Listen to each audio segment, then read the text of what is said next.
And we're on. How you doing? Hi, hey now, greetings. Hey. So good to talk to you finally. So you want to? Where are you at? I know you're on the West Coast in the Los Angeles area. You just tell everyone here a little bit about your campaign, yourself, and how did we arrive here at this point in history where we're all locked in our houses, Skyping or Zooming with each other? This is a time that is so important because it humanizes everyone. This virus has no friend. Nobody is safe. So here's the thing. This is humanity at its best in a certain way because we have to help each other through this because we have no leadership. I'm going to step back. My name is Sedinam Moyowasifza-Curry. I send you greetings from South Central Los Angeles. Hey, I got Crenshaw on my wall. All right. I'm seeking the Green Party presidential nomination to lead our nation, to lead our party and lead our nation in this gap of leadership we're experiencing. Excellent. I wish we could just converse and I'd tell you all about me, but everyone already, at least the people on my audience, they know about me. So tell me about your planks. What policies you're trying to get forward and why are you running? Okay. I'm from a Pan-African, Abrahamic background. So service is something I grew up with. My dad was a union person. My mother was a community organizer. So when I arrived to the world, we had in our community of South Central, Gil Lindsay, the Great Nine. He was the first Black councilman for our area. My parents were very involved in that. And then former Mayor Bradley was also a city councilman. So all my life was surrounded with getting Black folks in office. I think my mother was walking, door knocking before I was born because I was a part of door knocking, having community meetings, talking, being involved in politics from day one. So I knew it took personal relationships in order to build mindsets and an understanding. Many of the folks I was around, folks of color, had a lot of fear and distrust, rightfully so, of elected officials. I saw my parents, I saw elected Black officials, I saw folks who care to make our city, our community, and then our state better, evolve. So coming from that really aggressive and progressive background, I always felt that the system would not fail us because I saw it work. But not having the lived experience my parents and my grandparents did, coming from the South and coming from the islands and coming from the motherland, they had experienced things physically and personally that I didn't. So, wrap up to how I even became a Green. My parents had been very involved in Ralph Nader and knowing that the Green Party was something very good. But me, I'm saying, we got to work within the system. Though I had participated in not being a part of the system with them. So I joined the party, the DNC, and I voted for Al Gore. That was my moment. Like, these folks are dealing with BS right now, dropping the ball. I got it. So I have patience for them. I was 40 years old when this happened, 2002. Smart, well-traveled. I was living in Ghana, West Africa, owned my own business, had my car, had my, all the stuff that's successful. But this was that moment that I had to look at myself in the mirror and say, really, what's the difference between Al Gore and me? What? How come he's not calling everybody, running, walking, flying to Washington? It was horrible. So and it was because I was away from South Central. I was in Ghana, West Africa. and there's an 8-hour time difference. So I'm a good cloaked woman. So in Ghana, What do you mean it's by 8 that? hours. I'm Abrahamic. I'm What religious. so when you say cloaked, is that it just means that you're wearing some like a headdress or? No premarital sex. Oh, okay.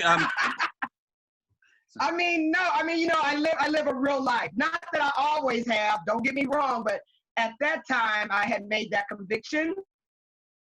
To be, right in No, a certain way. I apologize for my ignorance. I just didn't understand. No. We all have to learn about each other. That's what life is about. I was trying to be like a little sophisticated, but hey. So I was cloaked. Look, I'm gonna do like my sister said. She was cloaked. I see. So I would pretend I like somebody, one of these Elaji guys, to take me to the 4-star hotel at 12 at night so I could see what was going. So after about 3 different guys, they knew I wasn't gonna give it up, so I didn't have nobody to go to the hotel with. I'm by because I couldn't go by myself to a 4-star hotel, cute, young, sexy. No. I would have been spotted out. So what had happened was I couldn't go to the hotel by myself. So it was the most poignant moment at 40 for me. And I had to ask those hard questions. How come you're not listening to your parents say that Mayor was good, the Green Party's good? What's the big difference? What's real privilege and wealth? And so I had to have that honest discussion. Being in California, we can be a healthy mix of cultures and ethnicities, and I am the quintessential LA girl. I have friends of all hues. We spend the night, we hang out. I didn't have any unrest or problems with anybody. I was with everybody, So it was just really a difficult time at 40. These relationships have followed me from 14 to 40. So that's 36 years of not having craziness with people who love me and we love them, all that. So anyway, tying it up. What happened was I arrived at, corporate money, wealth, European DNA privilege, and male privilege have to be confronted, and people of color have to move proportionately into elected office that have a mindset and an understanding that what it's going to take before our nation is 300 to have a perfect union. So I looked around, which I already knew because of my parents. The Green Party represented values that I'm a 4th-generation Black farmer. So ecological wisdom, social, all those lofty, lovely things are how I live. But they didn't have any model to make those things happen. I didn't see any measurable plans and path, just nice big old words that sound good. I felt them, but nothing was in place. So this is what I decided. Okay, I'm gonna join the Green Party, and my mission is what? To get traditionally underrepresented people involved in leadership, elected office, and to get the mindset of whiteness deconstructed and move us forward. And that's been my job since I've been here. I've never wavered from that. And it's been, as an adult, one of the most powerful experiences because coming from my Abrahamic background, I had not had interactions with LGBTQ. I had not had interactions with all kinds of people that I can say now, I'm so grateful that I'm green because it brought me and taught me truly what it is to be accepting, to be a kind and caring, loving, green-centered human being. And I got really clear that the earth does not need us. Even as a farmer, being raised since I was 7, working with the soil. That was That was George Carlin's quote that the Earth doesn't need us. Oh, okay. You know. Okay, then maybe I heard him say that, but I have the picture that in the end nature wins. I've had that in my room Yeah, yeah. since I was 41. Well, yeah. I mean, And his thing is more of a comedy routine where he's saying, yeah. like, listen, Oh, I love him. we can screw up the Earth all we want. It's not that it's gonna be bad for us. The Earth is gonna live. We're gonna die. You know. I'm screwing up the routine terribly, but that was amazing. Yeah, and that's I've seen it. Being a farmer, I've seen nature regenerate herself without my help, without pesticides, without it will happen being a farmer and a fourth generation farmer, a grapevine. My specialty is viticulture. A vine can live for 500 years. A human being can't. So I hear two different things going on. Obviously, being a part of the Green Party, you're standing up as a person of morality for what you believe in, and that's why you want to be a Green. But conversely, you're talking about getting into elected positions and knocking doors and doing so as a minority. The problem I see with that, not on a moral level, but on a tactical level, is that our current electoral system favors majorities. So in a sense, any minority position, whether it be race, gender, or sexual identity, are put at a disadvantage. So how do you how do you work the moral side, you being part of the Green Party, which has a harder time getting into elected office, with trying to find yourself in the majority? First and foremost, we're one race. We're human. I hear you, and I'm playing devil's advocate here. So don't. I mean, that's okay. God made the devil, so there's nothing the devil can do that I can't handle. Okay. For real, there's not that much power. So we're, as a human species, we have to first and foremost accept what we just talked about. Earth does not need us. So having the understanding, especially as a citizen of this nation, America, that since 1945, we could kill ourselves. We could annihilate ourselves. So we don't need to spend, it's a no time limit. So we don't need to spend any more of our resources on figuring out how to kill ourselves. We got that down pat. So that's the second thing. We're the human race, and then now we know nature don't need to kill ourselves. We can kill ourselves through extractions, through nuclear power, through carbon emissions. So I think we should accept that. One, we're one human race, and two, we can kill ourselves. So I think when we all accept those two things, then we have to evolve and ask ourselves, what would be the most effective way to live on this planet?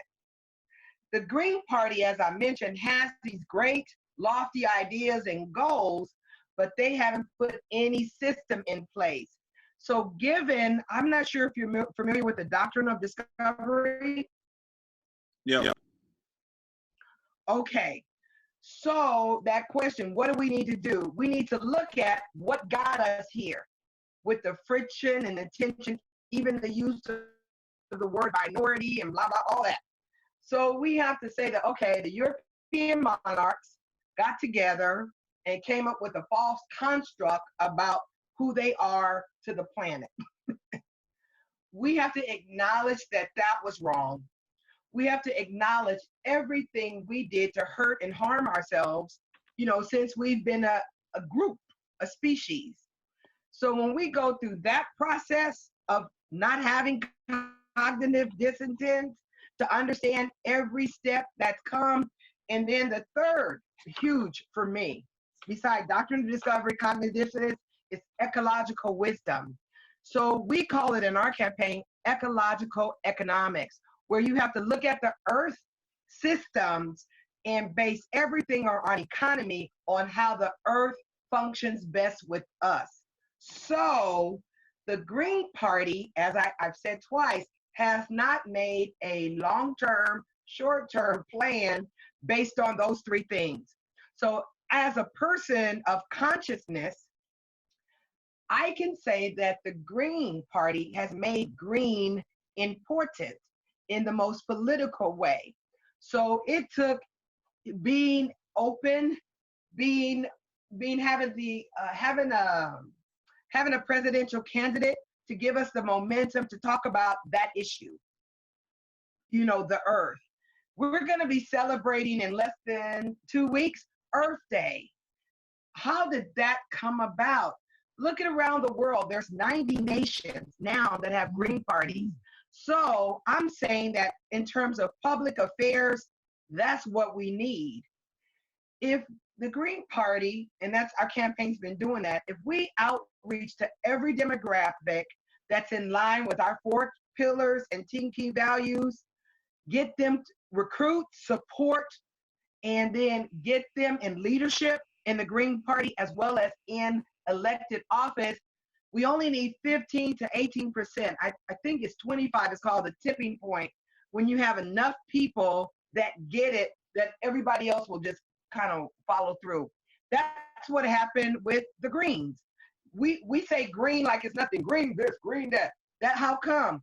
That movement of people. So for me, I'm a communicator. I'm a PR person. I'm a public affairs. It just takes having the right candidate with the background. I'm a PR person. I'm a farmer. I'm a woman. I'm Abrahamic. To teach and train and to share the relevant lesson that we need to understand to move all of us forward.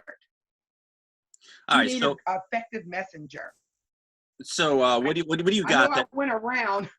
It's all good. What do you got that Howie Hawkins or Dario Hunter doesn't got? Balls. Oh, okay.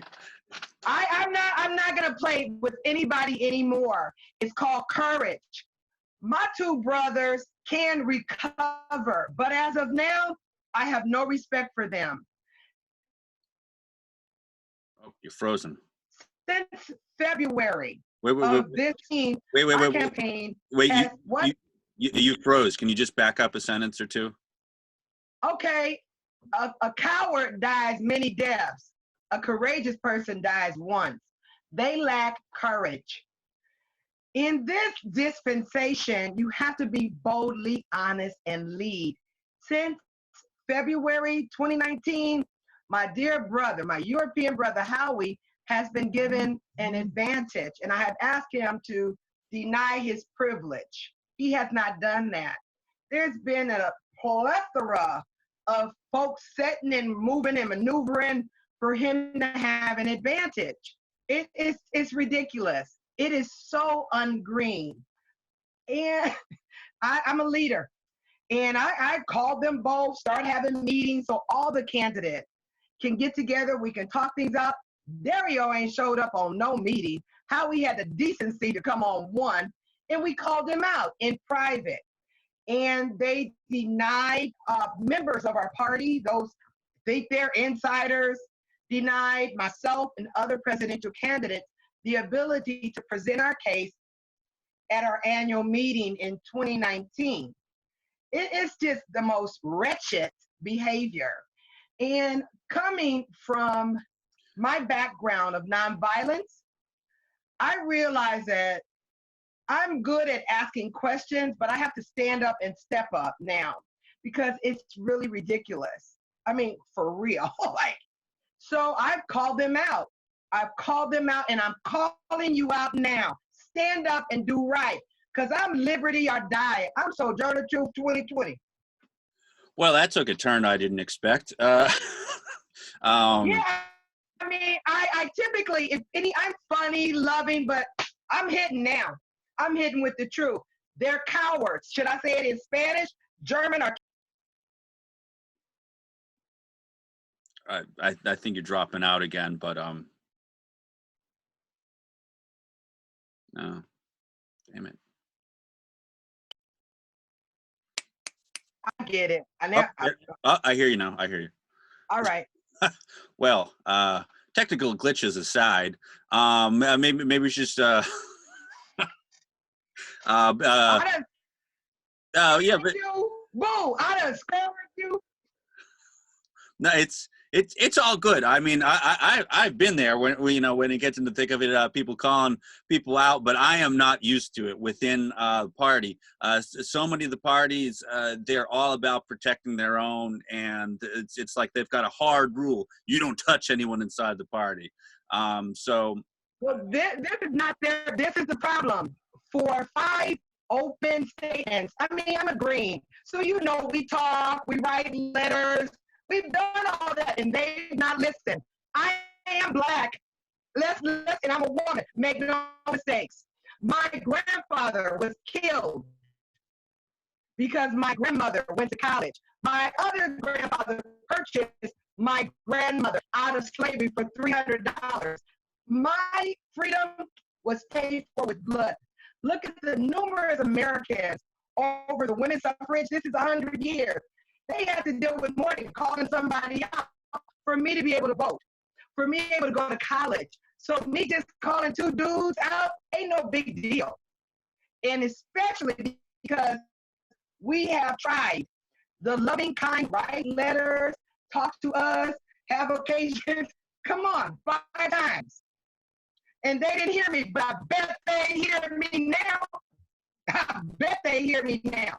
I'm gonna hit it. No more bull. Enough. I've had enough.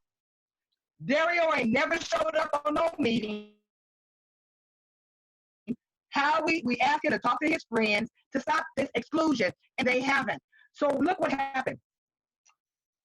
It was right before it was. Oh, look, I can't remember the time, but we were in Ohio, and for several months, there's 8 of us candidates. I initially said, I'm going to share my time with other presidential candidates. And who can tell me I can't do that? This is America. But these bullies and foolish people came up with this drama and created a really intense environment. Okay, I'm from South Central. That ain't just talking. If you talking, that means you ain't gonna do nothing. Well, so maybe it goes back to what I was initially saying, that I see 2 different things going on here. Is that on the one hand, you're agreeing because of your moral position, and it fits. It's in line with your personal belief system. On the other side, we've got a system, an election system that favors the majority. Yeah, obviously, as you say, Howie is of European descent, and as far as male. Say again. And male. Yes, yes, and male. So, male. So I mean, going back to the formation of the country, I mean, it was born of colonialism, slavery, and slavery of one race, genocide of another. You look at Madison and the other founding fathers; they believed that the governed were not capable of governing themselves. That's why they created the Senate, which initially wasn't even an elected position. It was just landowners with lots of money who were appointed. Right, and then further down the road, it was that each state got 2 of them, which in cases like Wyoming, which has a population of about 2 people, still gets 2 senators. So that seems problematic. Right. And so you take us through U.S. history, whether it's the original sin of slavery and genocide, up through the convict leasing program, to the white primaries, to Jim Crow, to the drug war, to the prison industrial complex, to the crime bill, to just African-American men disproportionately being murdered by police officers. Yeah, I don't have to tell you all of these things. Yeah, right. When you have that system of oppression that's already in place, I see possibly even the party system, the whole electoral process being at odds. And so obviously I admire you for fighting that. But I guess my question would be is what's the plan other than just calling them out, or is that just where you need to start? Is that the starting place? Okay, let me share with you. Back in February, our campaign started the Green Positioning System 2020. Mhm. And we, with over 500 people, we went through this process of what could we agree on. So we came up with a level and invited candidates as well to get involved with shaping. So we've shaped, there's like 6: issue focused voter outreach, policy framework, interactive campaign events, collaborative party building, leadership succession, and public engagement. Those things our campaign has been doing. And there's 2 planks that we've been pushing for: ecological economics, not the Green New Deal, because it's not adequate to address ecological wisdom, as well as becoming what? Anti-racist. Everywhere our campaign goes, we talk about ecological economics. And we have these monthly meetings. I meet in person, educate folks, as well as becoming anti-racist. There's a book by Ibrahim Kendi, How to Become Anti-Racist. Our campaign had an open read of the book for 5 Sundays in December. We're going to relaunch that open read to make our party the most anti-racist one.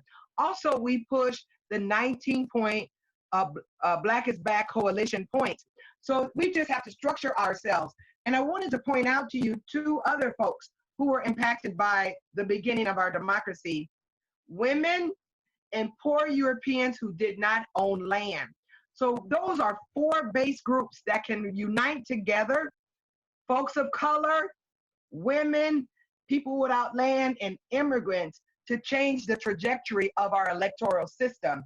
And we must not forget that my folk, we were only 3/5 of a human being in this messed up experiment. And even the Green Party, our campaign has started rewriting even the words that the Green Party used about the founding of our democracy. They don't mention these 4 sins. So you got folks that they're not even mindful of the cognitive dissidence.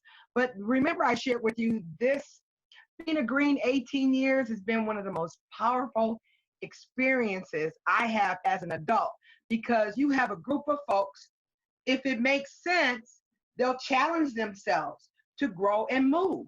How come in California, my state, the majority, Howie got 16, I think Daryl got 7, but the rest of us combined, the rest of the candidates, we have more delegates than they do. That said something about this party. I believe in the green voter. And what they've been trying to do is deny green voters the right to vote for us, as what had happened in Ohio. And those 2 candidates, Chad Wilson and Susan, they got votes because people agreed with what they were saying. Unlike Howie and Dario, I want people to hear everybody, because that helps us push who we are. This is the most diverse group of candidates in all of our story that we've had. Why would you not celebrate and want people to see us? They have cowardly, consistently pretended that we don't exist. It's shameful and cowardly. All right. But Wow. I was still getting votes. Look, sister still getting votes. I hear you.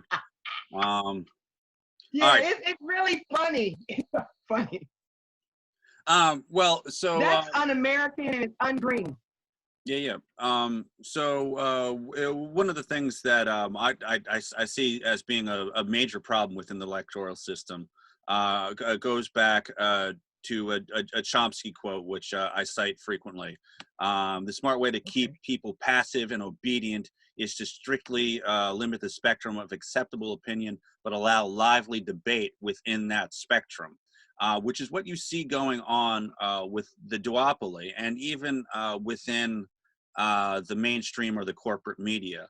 Can you speak to that situation, and why is it that so many Americans allow themselves to be jammed into this mold of passivity? Remember, I don't know. We talked about it before we got started, but we all have to deconstruct our upbringing. We were raised with the Pledge of Allegiance. We were raised with Columbus. People were taught these lies and these narratives. So unless you challenge the narratives, which is what our campaign is doing, even with our party about our founding, this was not a great experiment. It was one that's flawed. So speaking the truth, look at those dudes, them brothers up in Oregon. Remember they was going to get Burger King while there was protests in the land of Native Americans. You know, come on, like it's it is just being honest. You're talking about the Bundy family at the Malheur Bird Reserve, I assume. Yeah, come on now. But they bought into a narrative that's crazy. And it's just having kind of bridge conversations with each other as Americans. And it's happening. There's a sociologist from Berkeley who wrote a book about bridging and what it takes to bridge. This is my favorite little situation that happened to me 4 months ago. I'm at a Green Party function. I won't say where it is because then people will know who did it to me. And, you know, I'm saying hello to people. I hug. I'm loving. And he called me a nigger. I guess he thought that was going to trigger me. I grabbed his hand. Hi, my name's Sedinam Moyowasifza-Curry, the next president of America. Can I count on you to have green values? It stunned his ass. It's like I'm not going to answer to anything. I'm going to tell you who I am. He gave me $100 to our campaign. No, because like he expected me to be some angry Black woman. I know you don't know that I'm a business owner. I'm a college graduate. I'm a blood donor. I'm a marrow donor. Your child or you might need my marrow. If I die, my organs, because I don't drink and smoke, they're up for grabs. He did not see that. He saw some narrative. And we can all trade blood, so we're pretty cool together when we understand that we need each other. Now, you think that at any point where Donald Trump was sneaking back and forth with the Russians there, do you think anyone ever tried to steal one of his kidneys? I'm kidding. And I'm like, look, I wish I could say he can't get none, but I'm even open to the duck getting some if he needs something. The duck. I don't care. He's ducking the truth. He's ducking. He's ducking. I call him duck. He's ducking the truth. That he is. I told you we should do stand up. Hair and no hair together for life. Right on. Something you have to laugh about. If you don't find humor in life, what is it for? But on that topic, on semi more serious, the mainstream media hammered this concept that it was the Russians that rigged the election for hour after hour on the mainstream TV. And from what I can tell, it looked like, you know, they had that troll farm, which according to Google records, they had spent $5,000 on. And when you're talking about a multi-million-dollar election, $5,000 is not a lot. And there, you know, was a couple other things here and there. These memes of, you know, Trump or Bernie looking ridiculous, but it doesn't seem to me on the level that the attention that the media gave to it was not equivalent to the level of the offense from whoever these Russians were. Can you speak to that situation and what the hell was even going on with all that? I don't know. You know, two things. They don't vote, so I didn't give them, in Ghana, they call it a peswa. It's less than a penny of my energy. Because remember me, I'm Black in America who has to fight for voting rights. So this is a conversation I don't have. Even in the Green Party when they were going after Howie, I didn't spend a peswa of my time on it, and I won't spend it here because voting rights, Voter suppression, for me, getting Black folks in office, that's my focus. I want to go to Russia when I'm 60 because my parents bought me that life book on Russia. So I don't, I'm a cultural person. And again, there's too many issues for me as a Black woman, especially with this being the 100th anniversary of suffrage. Those things are irrelevant to my existence nor and my struggle. Mm. I can't even give you a Yeah, penny. no, that's I think that's wise. But I guess that connects to my next question, which Okay. may or may not be something that you pay attention to or not. Uh, but largely, it seems as though the U.S. government and at least the left-leaning corporate media put a lot of the blame on Julian Assange. Now, you can love him or hate him or say that he's a Trump supporter or whatever it may be, but it seems that as though the extraterritorial reach that the United States government has exercised, by which I mean that they're exerting pressure. Imperialism. They're Imperialism. Yes, exactly. So they're asserting pressure Imperialism. to get him extradited.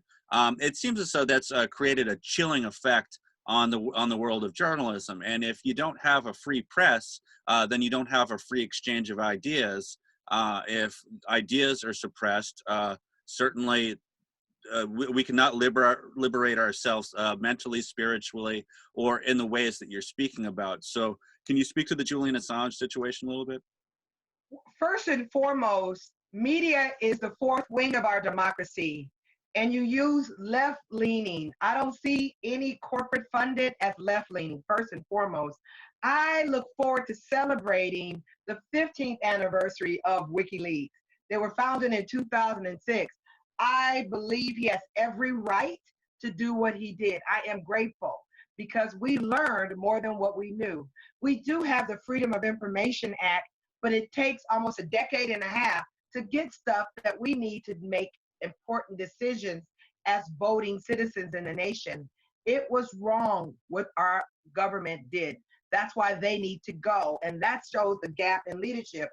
You know, present day, look at the Navy Admiral General who spoke the truth. He got fired.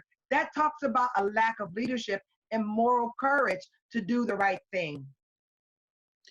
Yeah, I agree with you on the point about the corporate media. I perhaps I misspoke, but I do think you understand what I meant, obviously. Yeah, definitely. And I mean, which goes to the point that whether it's CNN or Fox News, looking back close to 20 years, obviously 9/11 was a big deal, and they put forward this weapons of mass destruction law in 2003, and that was everyone across, well, according to them, across the spectrum, whether you're Democrat or Republican, they just kept pushing that out. And it is one of the major things that you see between whether it's the Green Party or Libertarians or Independents. The independent candidates seem to be able to agree that I mean, the truth needs to get out there, and that it has been suppressed by your MSNBCs and your Fox Newses. So can you speak, a little bit to the situation with the detainees that are still in Guantanamo Bay? Obama said that he was going to shut down Guantanamo Bay. Can you speak to the fact that there were 2 airplanes on 9/11 and 3 buildings that fell? Can you speak to Tuskegee Airmen? Can you speak to any of the scandals that have happened over and over and over again in United States history, and the mainstream news just doesn't seem to want to cover? Well, I'm going to speak to the resilience of the Americans. Remember that Al Jazeera English, their website got broken down because Americans did not believe in the narrative with the Bush saying that Saddam Hussein, blah, blah, blah. So Americans are not buying it. That's just the corporate media saying that. So Americans broke down Al Jazeera because they weren't believing. They wanted another story. 2, we came out as a nation, not as a media, to say no to war. Not in my name. And 3, occupy. So we as Americans, are not following along. Oh yeah, and then 40% of Americans don't vote. Oh yeah, 5, we are registering independent. People are not inclined to believe the hype between the one party that's corporate funding, R/DNC. I want to speak to the resilience and the open-mindedness of Americans. We're not buying it. They are saying it, but we're not buying it.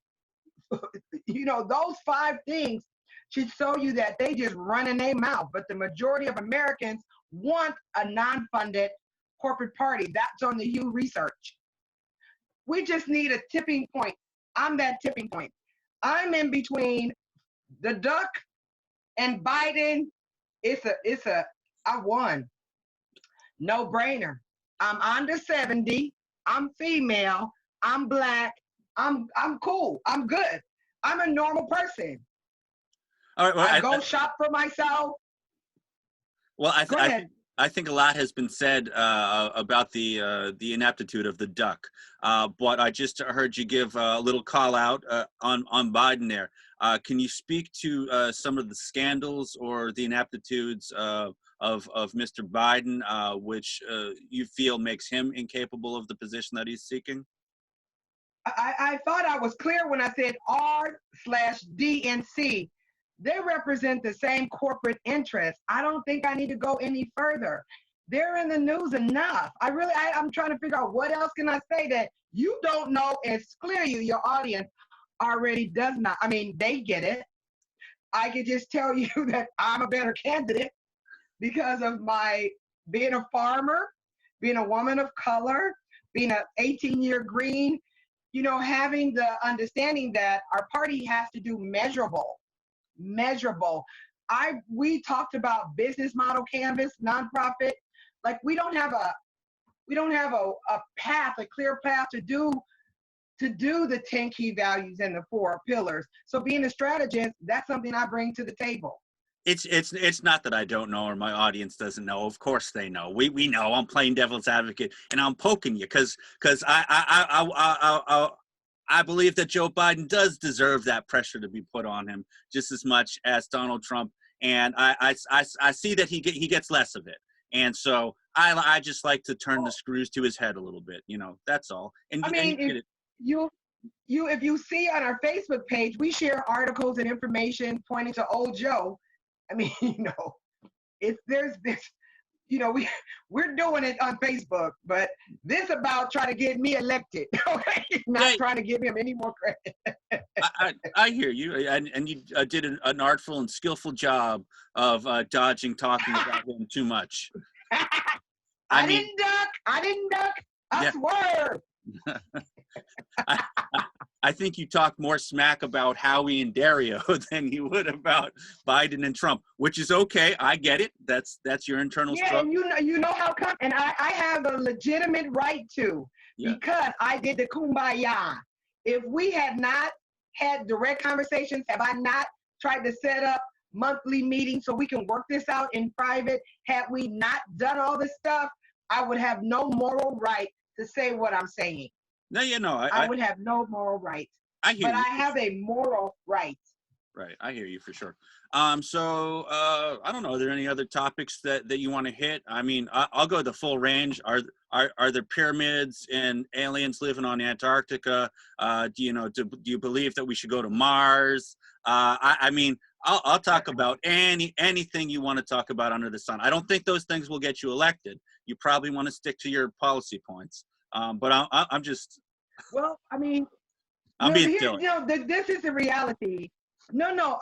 This, like I shared with you, we as human beings living on this nation in America on stolen land, built by the enslaved. What are you drinking? Man, it got a lot of. Gross. There's a bunch of coffee grounds at the bottom there. That was not good. I washed that down. It'll be good for your gut.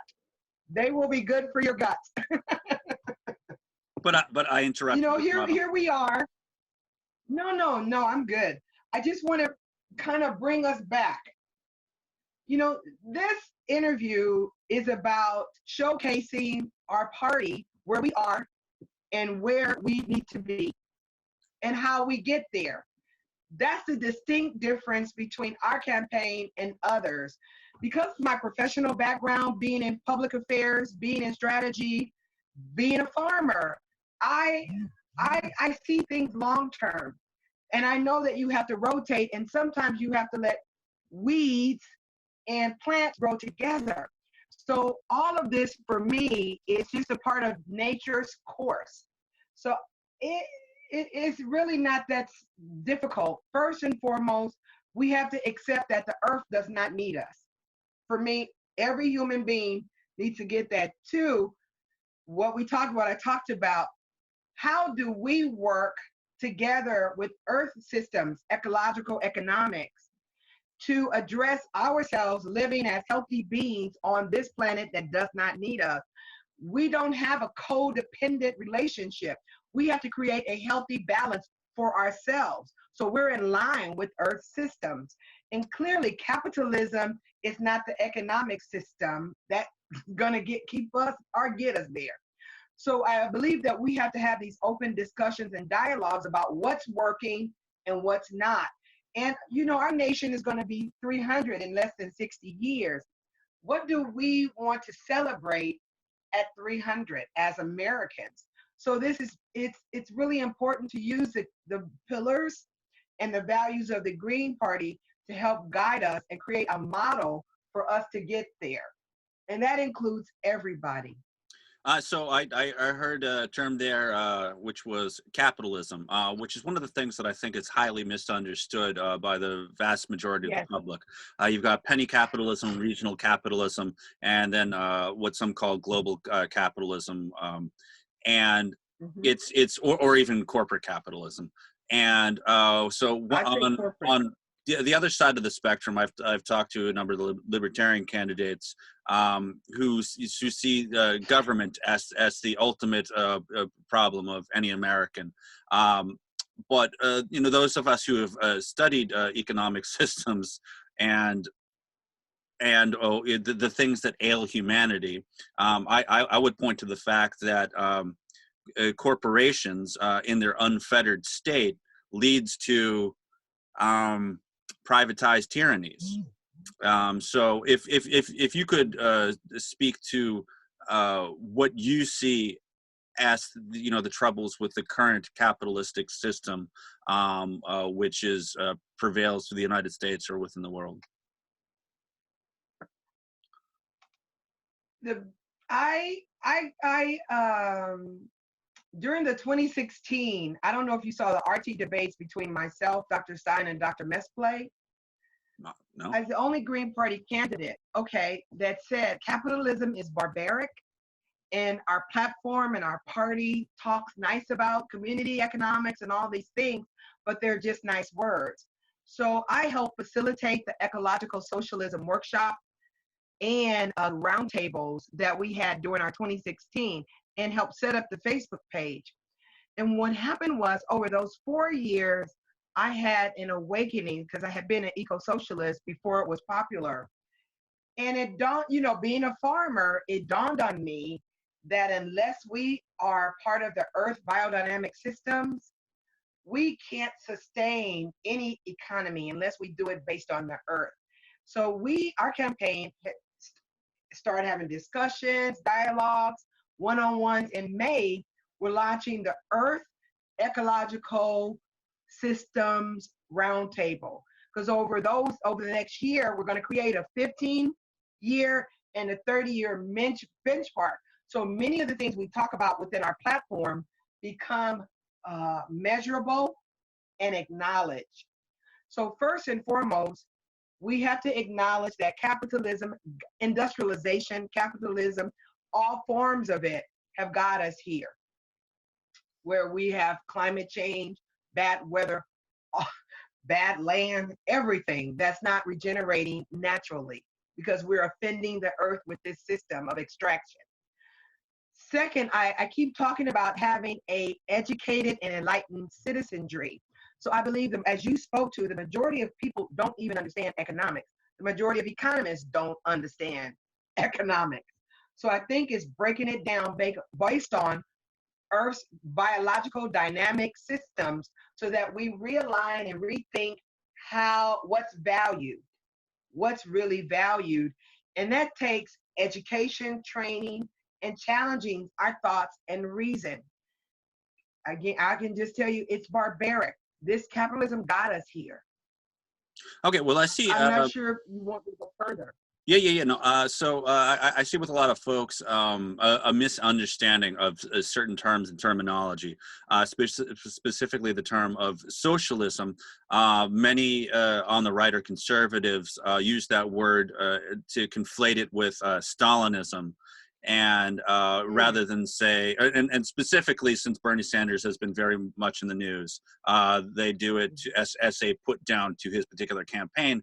Although, of course, there are many other socialists who are running for office or other forms of socialists. What? How do you mean the term socialist, which and say it in such a way that you might win over the people that do conflate it with Stalinism and they think of authoritarian socialism? Okay, this is a good point. I was on a right-wing radio show, and he was blown away because, again, they don't get it. The majority of businesses in the U.S. benefited from socialism. They benefited because our tax dollars funded the research that they used to privatize. So socialism exists within our research and academic in our system, but capitalists don't pay back the opportunities that they've received by making something profitable. So let's first get every capitalist in America to understand that the cell phone, medical equipment, there's nothing our government hasn't funded with our tax dollars that private business capitalists have not used to make us pay for it back. Right. For instance, you can look at like in the MIT and other big schools. They might do the research into pharmaceuticals, which is so on one level. You've got the research being funded by the military-industrial complex, but then it's sent out to private our companies. Tax dollars. Yes, exactly. Our tax dollars. Yes, exactly. So, and it gets farmed out to Sanofi or Pfizer or Lilly or the various companies there, which they've done some things which are good and some things which are very bad. Obviously, the pharmaceutical industry is one of the great evils that ails us, and right there you can see how it's socialism for the rich and hard knocks for the poor. Okay, so we hit that one. Yep. So socialism for the capital class means benefiting from our labor and our money that we pay taxes with. So socialism for an everyday American should be a basic income. Everybody should be able to get a job and get a living wage. 2, everybody, single payer. We should all have quality health care. We should all have a place to live. If every American, and then education, those 4 things are, for me, a human right. When you have stability, you can fly anywhere. So that is the level of socialism I talk about. And all those things can happen. I saw you in the open debates arguing with, it might have been Adam Kokesh, but it was definitely one of the libertarian candidates on the topic of volunteerism or the fact that these policies that you're talking about would be implemented on people against their will, which of course is one of the big hinging points for those people with that ideology. Can you speak to why this is a good thing for poor and working people, and that it makes sense to be taking money from companies like Amazon who don't get taxed and make more money than God? I know. Jesus never had that going on. He never had it. He never had it. He did knock over Never the had temple. it. He did knock over those tables in the temple. Well, but he was mad because they was dishonoring him. True. So he's risen. I have to go backwards again to the founding. Black folks, women, poor European Americans, and non-landowners have had a disadvantage that rich folks have always had. So we can't compete without stability. So it is important that that is a platform that every American have a home, a job, healthcare, and access to free education. You can opt out of that if you choose to, but they must exist. We can use right now essential workers. Who's an essential worker now? My good friend working at Target, they finally raised his pay. Without him, we couldn't get goods and services. So it's a disproportionate value that people give to everything we need. Every system has to function, and every part of that system must be valued. We have learned that now. Look at right now. It's heartbreaking that doctors and nurses and health folks are dying because they don't have adequate protection. That's a failure of capitalism.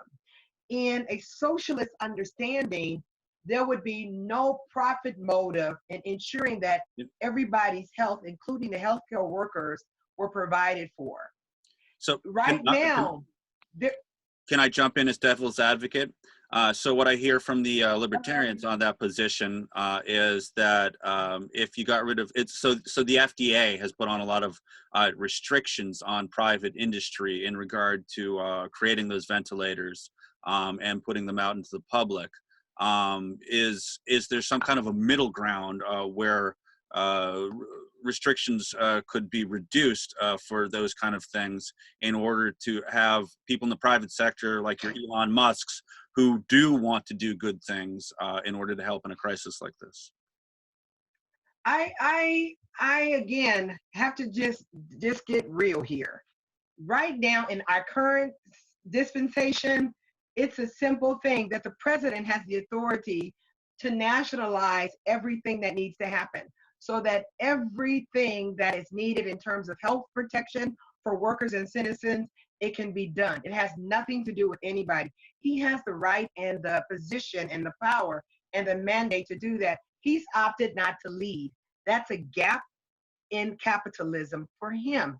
He does not care that this can help everybody. He can do that now. He can sign an executive order and every business would be nationalized as connected to healthcare. Libertarians do a good job of talking, but they never back it up with the metrics of how we got here.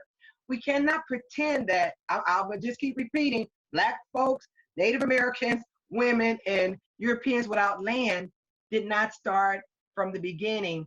I think people want to sing the hallelujah of the Constitution and the Declaration of Independence, but I can't because it did not include me. And we still suffer with it because of the Electoral College. So I can't get with them until they get with the truth. I can't. It's not like some ethereal thing. My grandmother was purchased from slavery. My grandfather was killed because my mother went to college. Yet, I rise. I'm degreed. I've traveled the world. And that wasn't because of a libertarian approach. It was because of Americans cared enough to support making things better for all of us. Absolutely. And that's what we have to do. Absolutely. And I mean, you can see in our founding documents in the Declaration of Independence, they talk about, the scourge of the natives, which is a suggested genocide. It doesn't explicitly say so, but I say that's at least tacit approval for genocide. Further on down the road, even when the slaves were freed on Juneteenth. Enslaved. I'm just making a correction. Enslaved, because they were not slaves. They were raped, kidnapped. I've lived in Ghana, so I've been through the door of no return. So these were enslaved people, not slaves. I'm sorry, my brother. Yes, thank you for your correction. My point being is that even from a libertarian perspective, you can see that those were contracts broken when the enslaved peoples were promised 40 acres and a mule, and they never received them. So the benefits that would have gone out through the generations, would have been tenfold at this point. They realized that the convict leasing program was even more profitable than slavery, in that when you had slaves, you had to house them, you had to give them a place to live, so that they had families. Now, if you just tore the men away and put them on the chain gang, you could let them die, and they just slept out in the cold like an animal for the night after night until they did die. And so this is the institution of slavery, which then obviously transformed into, Jim Crow, and obviously the for-profit prison complex, which so after the in the 14th Amendment, being used, to say that the corporations are people, and so these jails they are corporations who say that their rights somehow supersede the rights of those who they have enslaved, because the Constitution does still currently allow for their enslavement. Move to amend. I mean, we're singing the same song, and many folks don't want to acknowledge that song is still now. Look right now, my brother, who's dying disproportionately from the virus? My people. Yeah. That's because the background, it goes back from the beginning. So we can't pretend that it's just okay. And then, all the codes. The majority of Europeans were offered housing, different things that, historically, we have not benefited from. My dad is a veteran. We come from a long line of armed forces. Our families participated. But when it came to reaping the benefits, my dad wasn't able to go to the school he wanted to because of isms. He couldn't buy a house because of sundown laws. So there is, and he says that was the best thing that happened, because he moved us to South Central Los Angeles, and he committed that extra money to his children's brains. We got private school. All kind of things to make sure I'm the president of America. No, private schools. You sound like a libertarian now. No, but I should have said private lessons, because I'm a public school person. I'm just playing with you. No, that's fine. But I'm saying, like, people don't want to acknowledge the truth. I don't believe in colorblind. I want you to see me. I accept whoever your DNA is from, the 15 tribes of Europe. I don't have an issue with it. I lived in France. Sure. I love Germany. But I just want to be real clear that we cannot isolate as if there's no background and backstory to how come things are how they are now. We got cognitive dissonance, doctrine of discovery, ecological wisdom. We push those things so people have an understanding. And proportionate representation and reparations. I'm Ms. Reparation.